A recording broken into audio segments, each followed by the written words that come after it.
Welcome to Becoming Saiyans. A Dragon Ball rewatch podcast. And we're back. I'm Truman. And I'm Jesse. And this is Becoming Saiyans, a Dragon Ball rewatch podcast. Today, on today's episode, we watched episodes 31 and 32, named Wedding Plans and The Flying Fortress Vanished.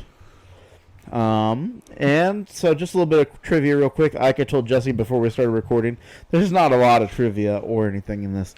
One that goes for both as differences from the manga. Both of these episodes are completely exclusive to the anime. Seems like we're getting a lot of that this arc. I'm wondering if this arc is just like not in the anime. Or like it picks where it time skips harder in the manga. You mean in the manga? Yeah, sorry. It's like, but it time skips harder in the manga than the anime. The anime is like, we got to fill in some like we skip 6 months down the line. Goku has 3 Dragon Balls in the manga or something. Yeah, it's like we got to tell them how it happened. Yeah, and so this episode or episode 31 and 32 are both exclusive to the anime, which honestly, like you can kind of tell, like these don't feel like they're super important outside of like Chi-Chi, you know, saying she's going to get married to Goku, and Goku kind of agreeing, even though he doesn't know what he's talking about. Yeah. Like outside of that, there's not really a lot that happens in these episodes that you couldn't just like skip. Yeah, I mean, most of the episodes, I guess. So most of what these episodes are designed for is to give you an idea of who the Red Ribbon Army is. I guess, yeah. But they're also not really they're not really explaining them either. So, but that's just some of my thoughts going. Well, they're explaining them through actions. Yeah, where it's like you're seeing how serious of a threat they are. Yeah. So like maybe that's why these episodes are in the anime, because like we need to describe who these villains are before Goku's like having an epic fight in 10 episodes. Yeah. Like we need to give an extra 10 episodes to kind of set it up or something. Okay, yeah, I'll see that. That's a hypothesis. And then the trivia is very bare bones for these two as well. After Chi-Chi accidentally knocks Goku into a tree, he shrugs in pain, but in the next shot when Chi-Chi complains she needs to be more ladylike, he is smiling in joy. Goku then goes back to shrugging in pain in the very next shot. Goku a masochist confirmed. And then the next bit of trivia comes from the next episode, and it says the jet that almost hits Goku and Chi-Chi on the flying Nimbus was caught off in the Toonami version due to the 9/11 attacks. Yeah, because it would have came out around that time. Yeah. And then the last one there is a spoiler for like later on in this saga, so I'm not going to even go close to saying anything with it because I don't want to, like, you know, give anything away too close. With it being, if it were, like, you know, spoiling something from Dragon Ball Z, I would 60 episodes from now. Yeah, but since it's, like, in this saga, I figured I should wait. Yeah. And then all that's left now is just to get into our recap. So, previously on Dragon Ball, Goku is still chasing down Pilaf and the Flying Fortress as they try to escape with a fake Dragon Ball that he doesn't know is fake. He eventually catches up to them, catches Pilaf, and Pilaf makes a deal to like give him the Dragon Ball because he knows it's fake. If Goku will catch Pilaf, Pilaf gives him the fake one. It breaks immediately, so Goku's still back to being mad. Like, what the heck happened to the Dragon Ball? Meanwhile, we see that Chi-Chi and the Ox King have made a nice little life for themselves in this little village, but Chi-Chi's still out there simping for Goku. And so the Ox King's like, I guess you guys are going to have to get married now. And so they start planning a wedding for Goku and Chi-Chi. But at that exact same moment, the bird that had the Dragon Ball gets eaten by a pterodactyl that the Ox King then kills with a rock. So that now the Ox King has the Dragon Ball. So the Red Ribbon Army's after the Dragon Ball that's at the Ox King's place. Sorry about that noise. Yeah, dropped my phone. Sorry. And also, Pilaf is after the Dragon Ball. That's like the Ox King's palace. And Goku is oblivious to all of this because he thinks the radar's broken. Yeah. And so, Goku finally makes his way there after Pilaf dresses Shu up as Goku to try to infiltrate and get it. The Red Ribbon Army blows up the whole town and tries to make way with the Dragon Ball, but Pilaf makes it away. And then episode 2 is just Pilaf trying to escape from the Red Ribbon Army and Goku to a lesser extent as they fight against the army, and the army tries to get the Dragon Ball, and at the end, they absolutely destroy his flying fortress and get the Dragon Ball from him. And that's what you missed on Dragon Ball. Jesse, go. Really sad from the predictions, like skipping the predictions, that I just completely forgot Chi-Chi exists Yeah. with the wedding plans title. Which, to be in my defense, we watched the last Chi-Chi featured episode probably 3 months ago. Something like that, yeah. The episodes have come out more recently than that, but we were recording ahead a little bit back then. Yeah. So it's been a minute. So that's my only defense there. But as soon as it kicked off and I saw Chi-Chi on screen, I'm like, well, of course, that's why it's a wedding plan. She's going to try to get married to Goku. She's simping so hard over the guy she met one time. I mean, to be fair, it's in her eyes, for a long part of her life, pretty much all of her life, the only guy she'd ever had in her life was her dad. Yeah. So Goku is a semi-normal looking person that's really nice to her, and it's like immediate affection. True. Yeah. I'll give you that one. I enjoyed these episodes. You could tell that like I was saying earlier on my thoughts, just a little bit of it is just like you can tell that these aren't like required watching. Like this initial hunt for the Dragon Balls has not been very required. Yeah, this is semi-filler. Like, I still think it's worth watching because, I mean, they're good episodes. They're fun episodes. This isn't me saying they're bad. I'm just saying that like you don't quite have to watch them. Yeah. But, like that doesn't mean if that you're they're wanting not. an abridged version, you can abridge past these. Yeah, you can just know the Red Just Ribbon read Army this- is getting a Dragon Ball, yeah. Yeah, just like read the synopsis of each episode and move on with your Yeah. life. And again, that's not me saying these episodes are bad. It's just knowing that they're exclusive to the anime. Like the last 2 or 3 have been exclusive to the anime.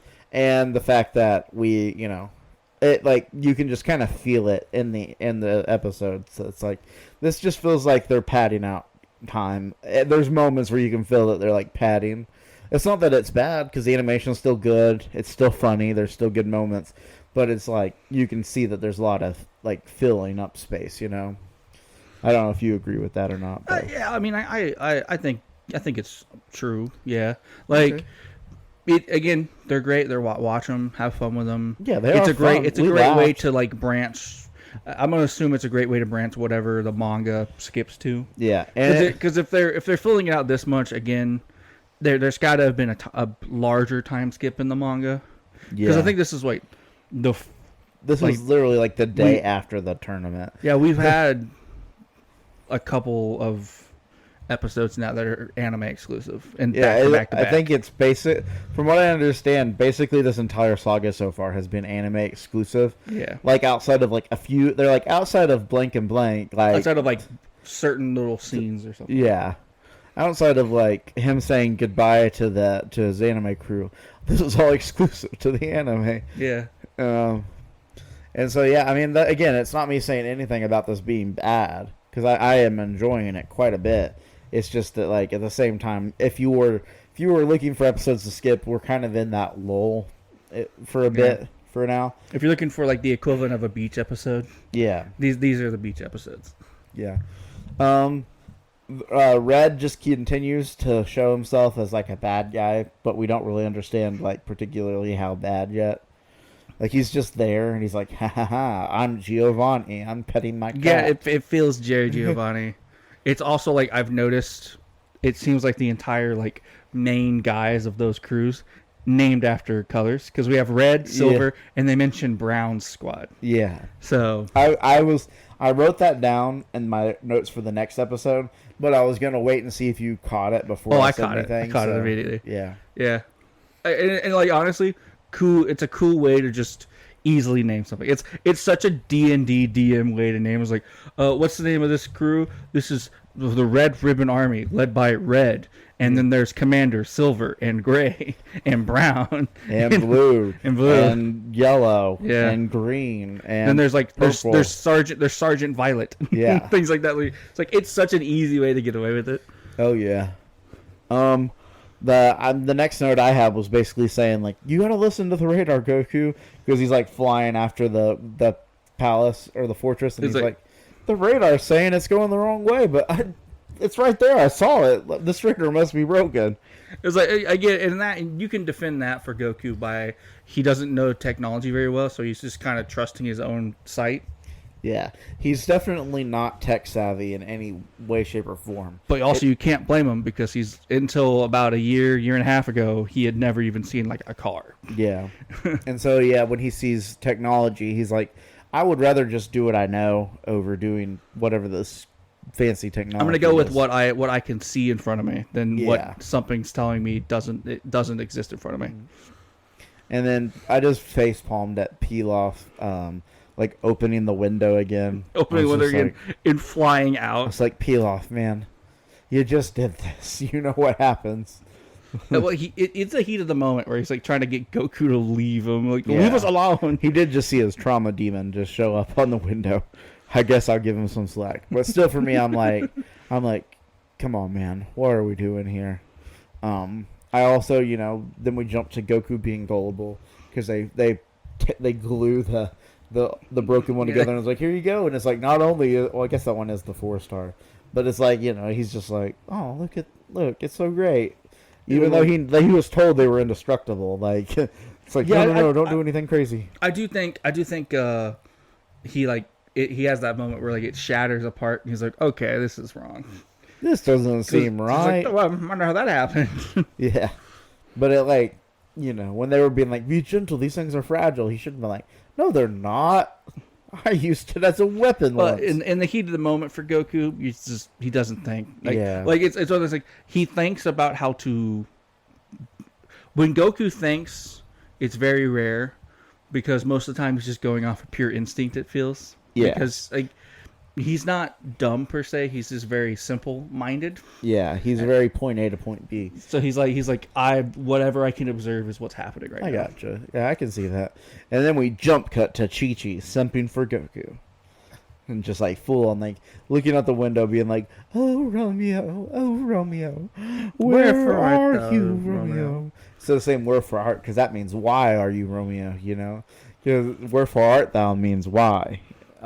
Don't know if you know that English. Where from- art thou, Romeo? Yeah, he's like, where are you? Goku, I want to marry you. Where are you? And Ox King's like, oh, I'm Ox King. I'm a cuddly little cinnamon roll. And Dude, I have make to a say, wedding. dude, I have to say, dude, Ox King, one of my favorite side characters. Yeah. I love every time he's on screen. He's pretty great. Like from the first moment where like he's like super mad, and then Goku shows up and is like, I know Gohan. He's like, it's like from that point on, he's just such a awesome person.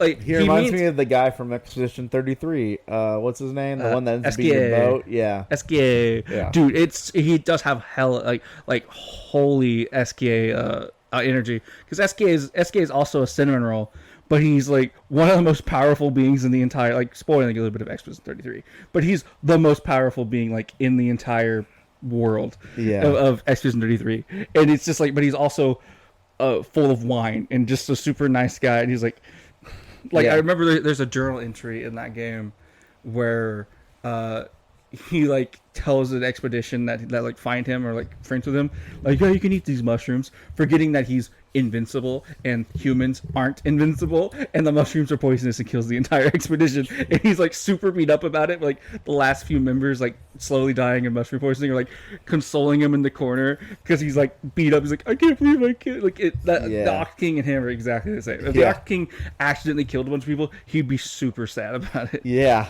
And then because as soon as remember Roshu shows up when he first is there, and the Ox King's like, oh, I'm sorry, Master, I didn't mean, I went astray, I'm sorry.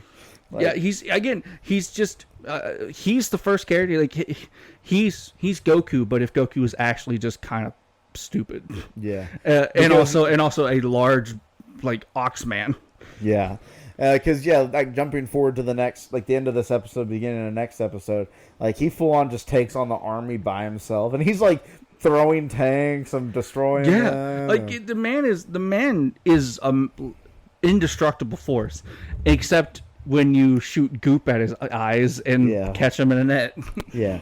they stopped him. They slowed him down. They didn't really stop him because he does just break out. One of does not simply kill the Ox King. Yeah. One simply slows it down. But my next thing, I think you probably wrote something down about it too, was like when they were like, this bird is going 120 miles an hour. It was going 50 miles an hour. Yeah, well, either way, it's like, That holy bird was crap, that some bird moving. is flying.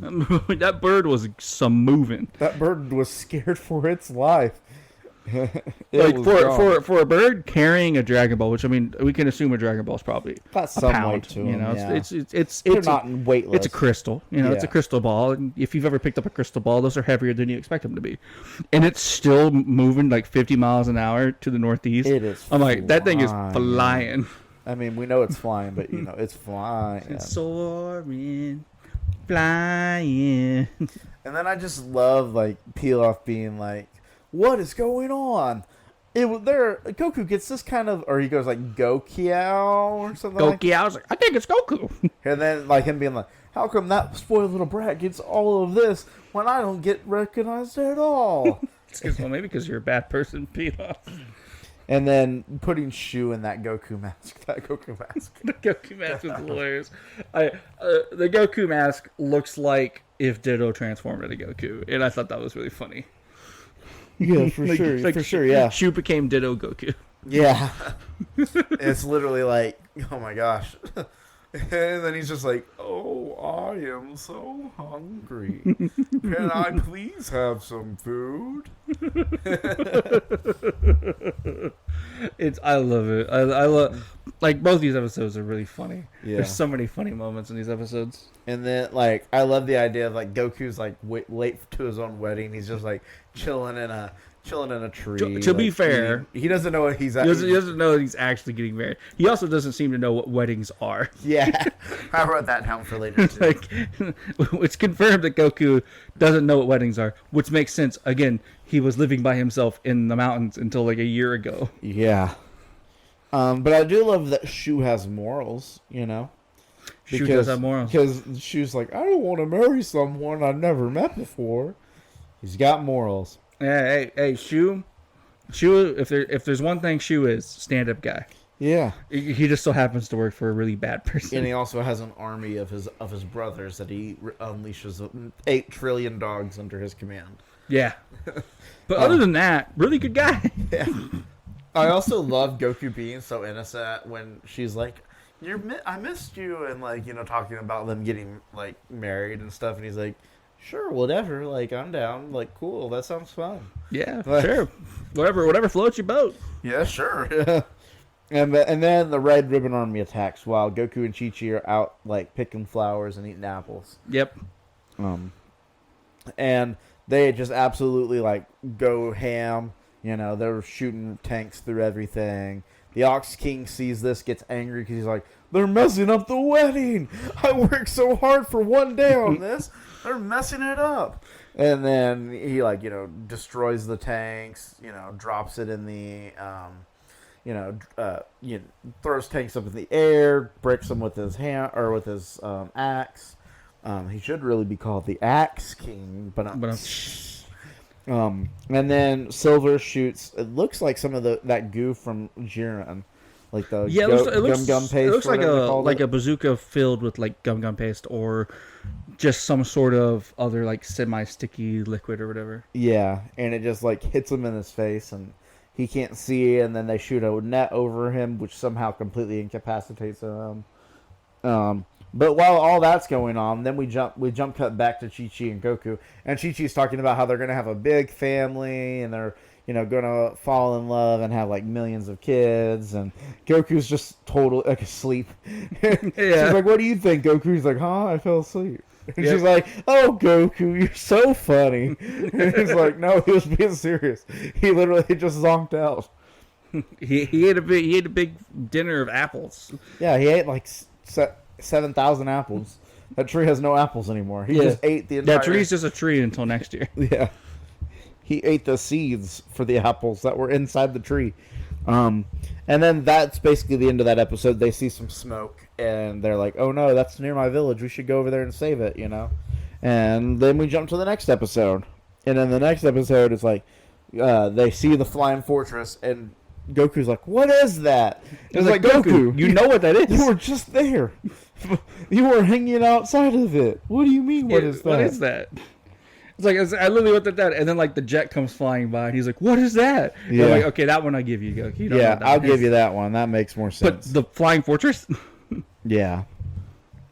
And then, Shu was asking some real questions in that one, too, where he's being like, what is this army? Like, what do they know that we don't know? All this kind of stuff. Are they actually dangerous? Can we work with them? Yada, yada. I was like, Shu, you got the real questions going on right now.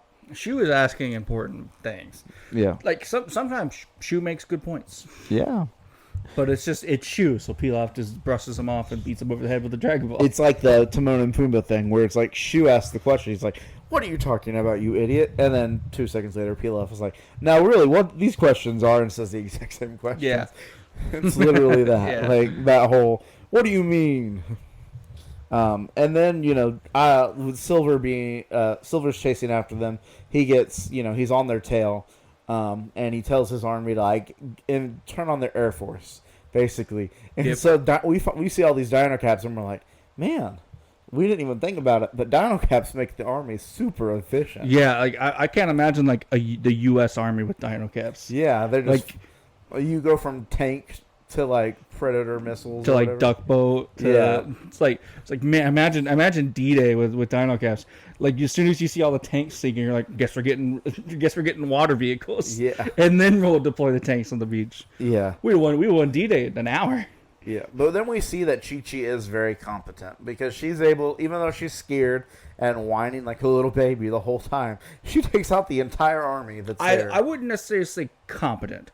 I would say unaware of own strength. A bit of both. Yeah, because it's like she has her eyes closed for most of that. She's just launching in random So anyways, directions. I started blasting. It's literally that.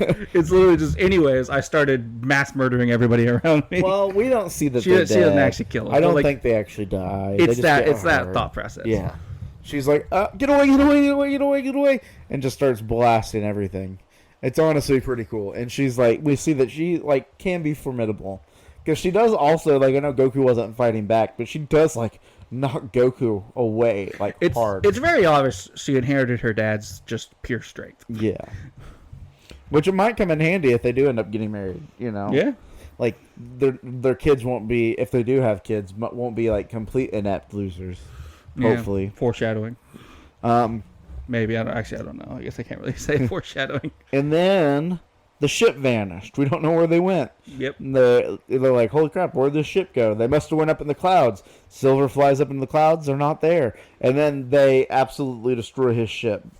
Just absolutely just wash him away with bullets. I mean, it does take like 7,000 bullets to land one. I wasn't and another insulting- I wasn't 12,000 insulting them, bullets for another one. But they did do it. I wasn't talking like you have all of those guns and you can't hit the plane. Like, come on, guys. Yeah, what are we doing here? Yeah. And so but he does eventually knock him down. And then we see the other planes flying to his location, and they must have like super hearing or something because he's down on the ground waving and screaming, and they're like, "Hey, look, I hear something down there. Look down there!" And then they fly down to him. It's like, you're in an airplane, like thousands of feet above their heads. What do you mean? What's that? What do you hear down there? I'm going to explain that by just saying they were on the lookout for him because he like made an SOS sign that we didn't see. Sure. Or like made an SOS call over the radio. Sure, I'll take it. But then Goku runs away from his own wedding, and because they break out the Ox King, and Chi-Chi's like, okay, let's get married now, and he's like, no time for that. I'll try wedding next time. Next time. Wedding is not a food. I- Quote of the year. Also, I do love the Ox King just being completely supportive of Goku in this moment where he's like, oh, don't worry, Chi-Chi, he's on a quest. He'll be back when he's done. Goku is on a quest now. He'll be back when he's ready. Yeah. It's like, you know what, Ox King, go off, King. Like, Yeah. you're awesome. Just a wholesome character. He's here to support whatever decision anybody makes, even if it semi hurts his daughter. He's like, understandable, Goku. Go get your Dragon Balls. Yeah. So we've got kind of a two-person plot going on, or an A plot and a B plot at this point going on too. Like, not to just like jump cut. We but do. It's like we just keep jumping back and forth and back and forth. So like we're about to converge with these two plots. So Goku takes off to the desert to find the Dragon Ball because he's finally listening to the radar again and realizes it's over there. Yeah. Meanwhile, Silver and his group are using their global radar, which made a debut in the episode before the wedding. We did thing. actually get to see it, yeah. They had a debut thing for it on the site for like appearances of everybody, and so they're going there, but Silver's like, what the heck? There's nothing here. What do you mean? Like, there's nothing here at all. There can't be like, there's no way they would just drop the Dragon Ball in the middle of the desert. And they're like, I don't know what to tell you, man. Like, this is what I'm saying to this. Better go find it. And so they get out and they start looking, and then I put down a note saying, there is no 80s property or 90s property that has ever came out that doesn't teach you the fear of quicksand. Yeah. Because I've had a fear of quicksand for my whole life. It's because I've been watching 80s and 90s shows my entire life. And there's always at least one episode where the whole group or the whole people get caught inside quicksand. And it's like, oh no, quicksand. It's impressive how much like people, especially in your age bracket, even in my age bracket, had an irrational fear of like dying in a volcano, quicksand, like things that aren't, spoiler, aren't in Oklahoma. Yeah, we both live in Oklahoma. There's no volcanoes or quicksand that I ever had to run into. We can get an earthquake. We can get hurricane size like storms, tornadoes. Yeah. Tornadoes are the big ones we got to worry about around here. Yeah. But like no earth or no volcanoes, no quicksand. I've yet to be walking around the streets of Oklahoma and I guess I'm going to die in quicksand. Yeah. Though I do know how to get through it. You literally just go stop moving and it'll suck you down and then you'll be good. Yeah. I mean, it is one of those things where, like, if you are just, it's like piranhas. I learned about piranhas on, like, river monsters. Same thing. It's like, as long as you're not flailing around like a vulnerable piece of meat, piranhas are going to leave you alone because their main advantage is hitting something that feels like it's already accepted death. Yeah. And so, yeah, they show their 80s property there where I'm like, oh, yeah, quicksand. And all of the army gets sucked into, like, the tomb, the jail cell, the underground bunker palace thing that like he's got going on. Cause man, Pilaf has to be like a billionaire easily, you know. Like he's got the flying fortress. He had the whole castle two arcs ago. Now he's got like an underground base. He paid like $100,000 for the Dragon Ball or something. Yeah, like ridiculous number. Yeah, it's like, dude, why don't you just like go buy an island and make yourself the king of it, you know? He wants the entire world. Yeah, but start with an island. Yeah. Yeah. Well, I mean, tell that to North Korea. Yeah, you know. Exactly. Like, start with North Korea and then go to South Korea. And then get beaten back by the UN forces. But and then call on Russia and China to help you. Yeah. Then still get beat back. And then go to Vietnam, you know. It's all like... And then have a demilitarized zone at the border. And, yeah, exactly. And then just start launching intercontinental ballistic missile tests to hopefully hit your arch rival, the United States of Goku. You know, this is sounding like a great idea, you know? Yeah, you have the People's Democratic Republic of Pilaf and the United States of Goku, and they're going at each other. And yeah. Okay. Anyways. And then Goku is like trying to find. He's like, the Dragon Radar, it must be broken again or whatever. Yeah. Anyways, I see something to pee on, so he goes over and pees on the cactus. Honestly, one of the first piss jokes in this entire show that I really chuckled at. Yeah, because it's like they're like, oh no, did he find the camera? I don't know, boss. And then, you know, he just immediately pees on the camera. And they're like, oh no, gross. I don't like this. Yeah. And then the walls down there, or no, the next thing I saw was like Goku sees the planes above head. And it's like, Goku, you know what a plane is. He does know what a plane is. He doesn't think they're giant birds flying around anymore. Which I guess makes sense because they took a plane to the tournament, you know. Yeah. So he knows what a plane is at least. And then you go back, and then he gets sucked down into a pit as well. Yeah. Like a jail cell. And Pilaf's like, I got something for you. And he sends out the robot. And then he's still like, you're the monster that stole our Dragon Balls. Yeah. Yeah, he's still, it's like, oh, he knows what planes are, but robots are still monsters. Yeah, robots, yeah, foot out. This is where we find out that all of the commanders, it seems like, in this army are color coordinated. Yeah, because that's when they call in Commander Brown's army to help, like for backup. Yeah, and then they just fully bomb this desert. they turn this desert into a glass factory, and they possibly kill their own men? Question mark. Yeah, question mark. It's not clear. They never show them moving, and they're all like stacked on top of each other. So I'm going with they might have killed some people there. That's a great question for James A. Janice and the kill count. Yeah. Do we count those bodies? Yeah. And then Goku runs into Pilaf after breaking out of his cell. Pilaf is like running away. Let's put it on these walls. And Goku's like, "What's the best way? The fastest place between 2 points? Straight line. I'm running right through these things." I was literally just like, how many brick walls does it take to stop a Goku? More than they've got. Yep. Absolutely more than they've got. And so you see Pilaf and his flying fortress take off. Goku's got a hold of them, is like, up in the air, like trying not to let go. And then the entire air force of the world convenes on top of Pilaf and just absolutely destroys this. And this is where I made the joke of like, well, this is where where the whole thing fortress the fortress finally vanishes. Yeah, like it's gone now. It's gone now. And then it's like, Goku gets bombed off of it, and it's like, did Goku like lose his clothes? And then at the end of the episode, the narrator's like, did Goku die? Tune in next week to find out. And that's kind of where the episodes end. That's what that is. The episode ends with it blowing up, and then Pilaf giving the Dragon Ball have parachutes open, and they float down to the ground. Like, hey, at least the smoke's covering us up. And then they as they get out of the smoke, the entire army's sitting below us, ready to shoot us on sight. Yeah. And then they give the ball over. That's when it cuts to black, basically. Yeah. Cut to black at that point. And cut to the closing animation. Yeah. And the closing song, which is nice too. Yeah. Always nice. I always love the closing song. And so, with that, Jesse, you ready to move into the prediction part? Yeah. I'm going to jump to Pilaf starts a coup of the army and loses. I'm going to go ahead and say at this point, we can probably rule that one out. He's now been purely oppositional to them, and they have not, and they, Technically, he did attempt to start it with the ones he captured in his base, and they all basically proverbially flipped him off with their voices, and we're like, "No, we'll never turn our backs." So technically, he did fail at that, but I'll take the L. Yeah, I'm gonna say for the saga it didn't happen the way that I said it was going to. For the saga predictions, I'm gonna go ahead and cut that one off at that point. Yeah.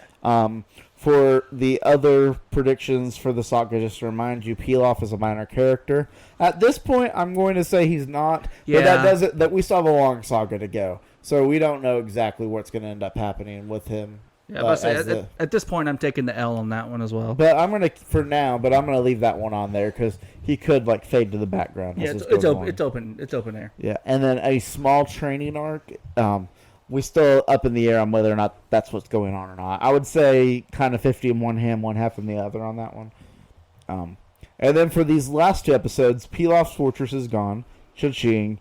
Not in the way you thought it was going to be, but it is gone. It just Yamcha and Bulma are married. That's a failure there. Yep. Goku comes across people at a wedding or getting married with the Dragon Ball as a wedding gift. Also going to say that one's a failure. No. Yeah. I don't mean to. In a weird, twisted way, it kind of happened, but it's inaccurate. But by the time Goku comes across the people getting married, Dragon Balls are gone. The Dragon Ball's gone. So even if you want to count, Goku came across himself and Chi-Chi getting married, the Dragon Ball's no longer a wedding gift because first of all, it was inside the food, and secondly, it's not there by the time he gets there. Yeah. So I'm gonna go ahead and say you got one out of the three that you guessed. Hey, I got the one that I knew I was going to get, but the fortress disappeared. Yeah.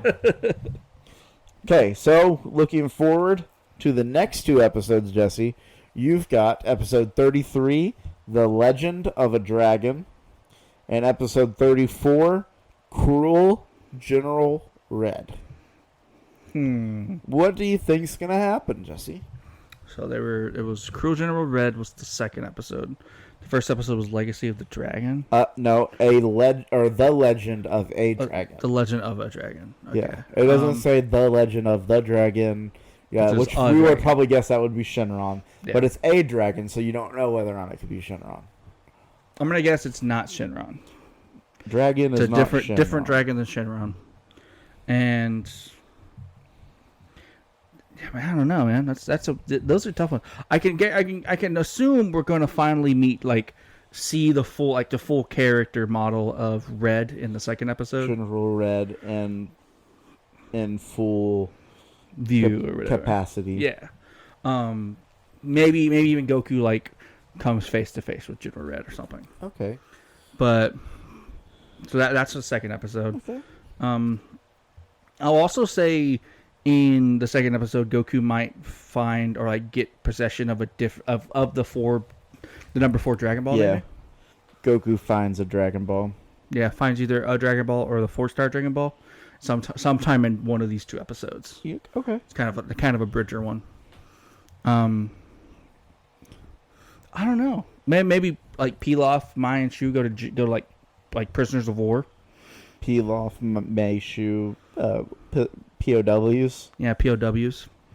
Because I mean, I assume that it's just gonna. I guess I could leave them in the desert, but I feel like you don't want to leave them out there to possibly scheme against you again. Yeah, that makes sense. I gotcha. I got those ones written down. You got any more predictions you're thinking about throwing out there? Not really. Okay. I'm trying to rack my brain, but also want to give 18 different predictions. I feel like Yeah. 4 to I 5 is gotcha. a good max. Okay. So, just to recap, Jesse's predictions for the next 2 episodes are the dragon in question in the episode title is not Shenron. And then the next 4 kind of are all about the second episode, it seems mostly, or a bridge between the 2. Of General Red will be finally seen in full capacity. Goku will come face to face with General Red. And Goku will find a Dragon Ball, possibly the 4-star Dragon Ball, in these next 2 episodes. And Pilaf, Mai, and Shu will be taken as POWs by the Red Ribbon Army. Does that sound all good to you, Jesse? Sounds about right, yeah. All right. Okay, just real quick, what was your worst part, Jesse, of the episodes? What's tough is it's a very consistently okay 2 episodes. Yeah, there's nothing particularly bad about these episodes. And But I there's can't not even a heck of a lot that's blowing me out of the water. I can't cop out and be the piss humor, because that was actually a really good piss joke. Yeah. So I can't use bathroom humor as an excuse. Yeah. I guess if I have to force myself to say a worst part, maybe it's when Goku just obviously doesn't recognize the fortress that he was literally hanging on next to earlier in the last episode. Yeah. It's where he's what the heck is that? And it's Goku, you know what that is. Yeah. That was the one moment where we were both just what's that? What's that line of dialogue? Yeah, what? Goku, you just saw it. It'd be different if Chi-Chi was what the heck? Because that would make sense. Chi-Chi's probably never seen a flying fortress like this. But for Goku to do it when he literally was hanging off the side of it last episode. Yeah. Yeah. I'll give you that one. I'll one up you and say, give you, raise you one. And say just the fact that these felt very low amount of plot progression for the characters. Yeah, very, very skippable. Yeah. At least with the last 3 episodes in particular, where it's oh, there's a Dragon Ball in this town. What's going to happen with that Dragon Ball? Who knows?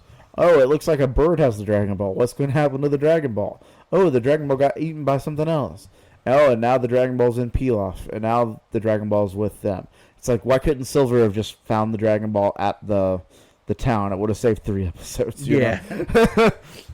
Why was the Dragon Ball in the bird thing? It would have been way better if it was the shopkeeper actually had a legit Dragon Ball in his shop, and he's just passing all these phonies, and then they just dump the crate and all of them break except for one. He's excellent, I got the one I need.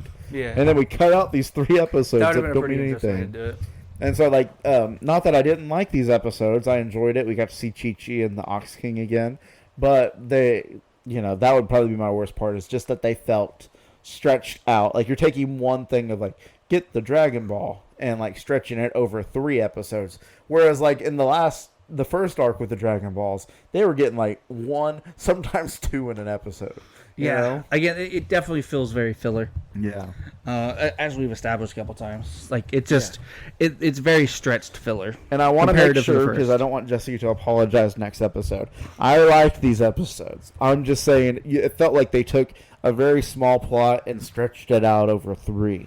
So And it's the first time where we've really felt that way while watching the show. yeah, and like and I'm sure it won't be the last time we feel that, knowing the the complaints about Dragon Ball. But for me, it's just that since it's the first time this has really felt like this is what's going on, I have to point it out. I don't like the fact that it's happening, and it's my worst part of these 2 episodes. Yeah, which is understandable. Yeah, it's not as bad as Blood Rubies. That one could have just been an email. Yeah, but like, like I appreciate that these are on my screen. yeah, It's just for the first time I'm like, most of the rest of the show you'll give like an 8 or a 9. These episodes, like, I go like a 7. yeah. So, I mean, yeah. we're not ranking them out of 10, but yeah, I would probably say like that type of they're thought process. they're mid episodes, like not bad. They're just mid, And so then, what is your best part then, Jesse? Ooh, there's a couple good parts. Honestly, I really enjoyed the Ox King. I knew you were gonna say destroying Ox King. tanks, man. Dude, him just either. And it's not that- even like he's mad because the town's being invaded. He's mad because like my his wedding's been the ruined. wedding that he's been planning all day got ruined. I also combine it with him just like you see the bird flying, you see a pterodactyl eat the bird, and then just a rock comes flying out of nowhere, and it's like the Ox King just chunking boulders at pterodactyls. And it's even funnier from Silver's point of view. We didn't point this out when this happened, but yeah. So like the bird is flying with the Dragon Ball. Silver's like, "Oh, we finally found it," and then a pterodactyl eats it, and he's like, "Oh God, this is gonna suck." And then a rock just flies out of nowhere and hits the bird, kills it, and drops it to the ground. And he's like, "Okay, this just got much more difficult." This got a lot harder because there's like one of the strongest characters in this universe. Yeah. Like unequivocally, one of the strongest characters in this universe, the Ox King, now has the Dragon Ball. Yeah. The great thing is he doesn't realize he does. Yeah. He doesn't know it's there. Which is what Pilaf uses to try to get a hold of it. Get a hold of it. But yeah. it is still a fact of, oh no. I mean, if we're ranking like off of just pure brawn strength, Yeah, probably that the was second pretty- strongest character in the universe. Yeah, because that bird was at like cruising altitude for planes, and He just hit it like it was like he was shooting a slingshot 5 feet in front of him. and he hit it with force. Like it wasn't like, oh, he like scuffed the bird. No, he like dead shot at that bird. He is his own trebuchet. Yeah, He is his own siege weapon. yeah. And so I knew you were gonna pick Ox King just by the amount that you were like I love laughing Ox King, and man. cracking up while we were watching the episodes, and how much you've gloated about it in this episode. I love like this. These episodes have confirmed like, man, I love Ox King. He's Yeah. such a great character. With you taking that one, I'm just going to say, like, I'll go with the other family member, and I'll take Chi-Chi, and all of her, like, simping over Goku is, like, really sweet, you know? She's like, oh, Goku, I just love you so much. Yeah, you can really easily mess up like a simp character like her. Yeah. And like they toe that line hard in these episodes Yeah. so far, and like so far with her character, they've towed it hard. Yeah. But they've hit it pretty on the nail of like not going over the line too much. Yeah. Which you have to respect, because you could like I've watched animes where you could easily tell like, oh, they messed up writing this character. That's like simping over another character. yeah. I'm like, ooh, they've gotten close. There's been like 1 or 2 lines where like it edges. yeah. It doesn't ever quite get over it. Yeah, because I would say she's still at her heart, at her core, is like a pure character. You know, she's not simping in like a nasty or perverted way. She's just simping about like daydreaming about love, you know? It's and it's literally- not like she's being like, I can't wait to do all of these horrible, nasty things It's to like you. I can't wait to spend the rest of my life with like Yeah, this person I love. who's awesome, you know? Yeah. And it's like, oh, that's really sweet, you know? You're 12, so that'll change maybe. You know, as you grow older and hormones happen, just But like, no, and I'm not even talking about like the nasty stuff seeping in. I'm talking about just in general. You might not think he's that as cool once you're like 17 or 18, but right now it's sweet. So I'll give Chi-Chi that my best part for these ones. it's Ox family sweep. Yeah, the Ox family sweep. I'll also give an honorable mention to the Air Force attack where the like they just dog on the fortress. Yeah, it's literally a sitting duck out there, and there's nothing Pilaf can do in this situation. It reminds me of like there's like a mission in an old Star Wars, the Clone Wars, like from like like the Xbox Attack of the Clone Xbox game, where it's like where you have to shoot down the giant separatist, and it literally looks ship. about like Pilaf's ship too. Yeah, and it's just a sitting duck, and you're just destroying them. Yeah, and it's like it feels like that, but with way more instant destruction. Yeah. And so I'll give an honorable mention to them because they are definitely a formidable threat. Like, Goku can't just punch his way out of this one. You've actually got to have some execution. And currently, we don't even know where Goku is. Like, he got... Yeah, for all we know, he died in the explosion. Like all you see is him explode as he's crawling from the Nimbus. His clothes vaporize. Yeah. He's out there naked somewhere, probably on the Nimbus. Yeah. And just seeing that, it's like, man, like this is something Goku can't really punch planes at the moment we're in. I know he does in the first movie, like he attacks those planes while he's like flying around on Nimbus. But like right now, this is Earth 1 Goku, and he has not punched a plane yet. As far as we know, Goku can't punch a plane, or just like doesn't understand how to. Or doesn't understand that it works. We know he can. But he doesn't know that he can.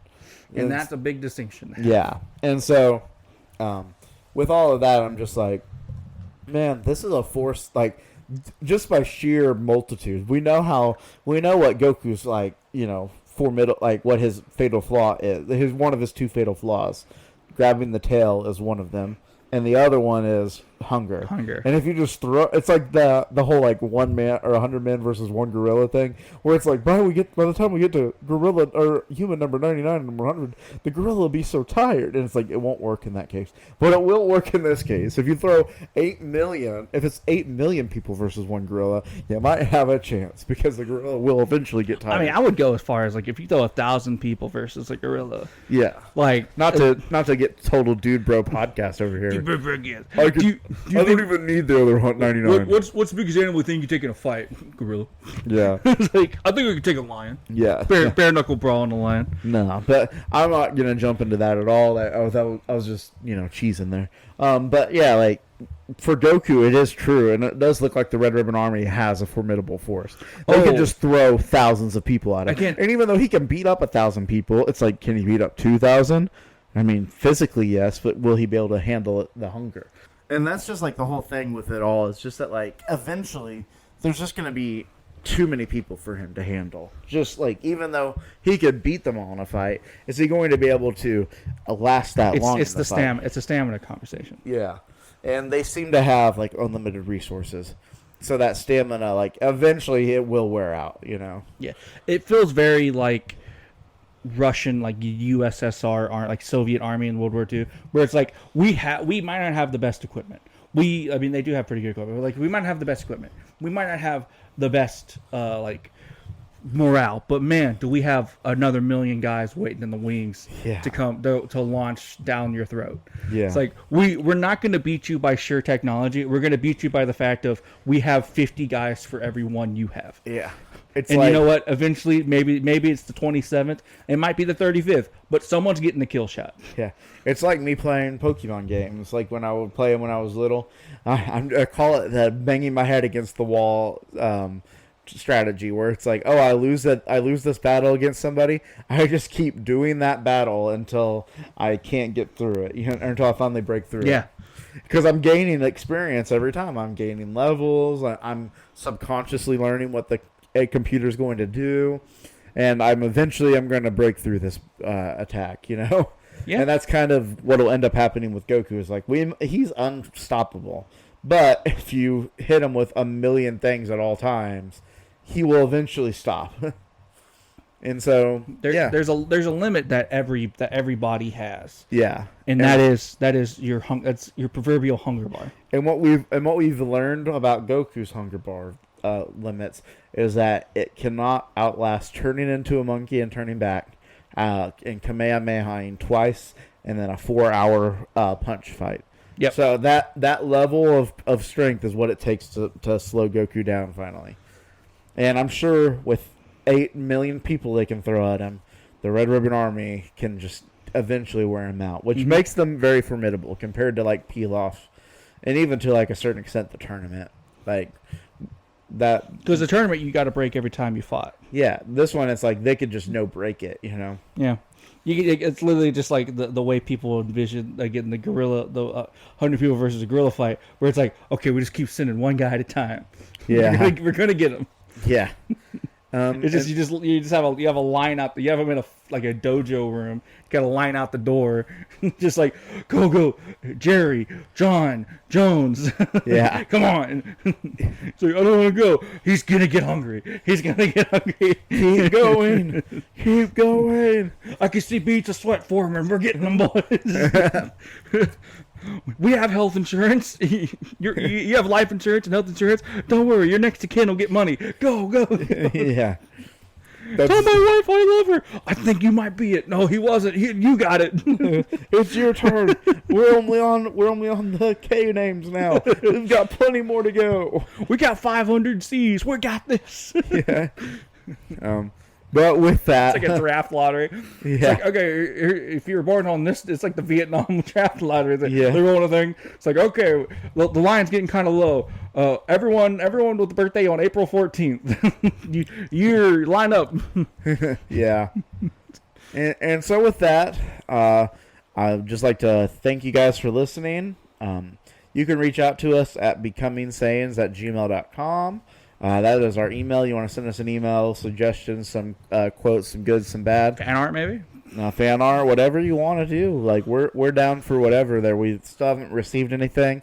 And so, if you want to, that's great. If not, we understand. We're We're not also trying to sound desperate, but No, you're good. it does come off that way. We are on all social media platforms at Becoming Saiyans Pod. And by all social media platforms, I mean like the ones people use, like Twitter, Instagram, YouTube, TikTok. We have a YouTube Shorts channel we also upload all of our podcasts on YouTube. So if you are not a video version, but just audio only. Yeah, at the moment. And so if you're wanting to reach out or watch us there too, you can. And until next week, I've been Truman. And I've been Jesse. And the journey continues. Bye.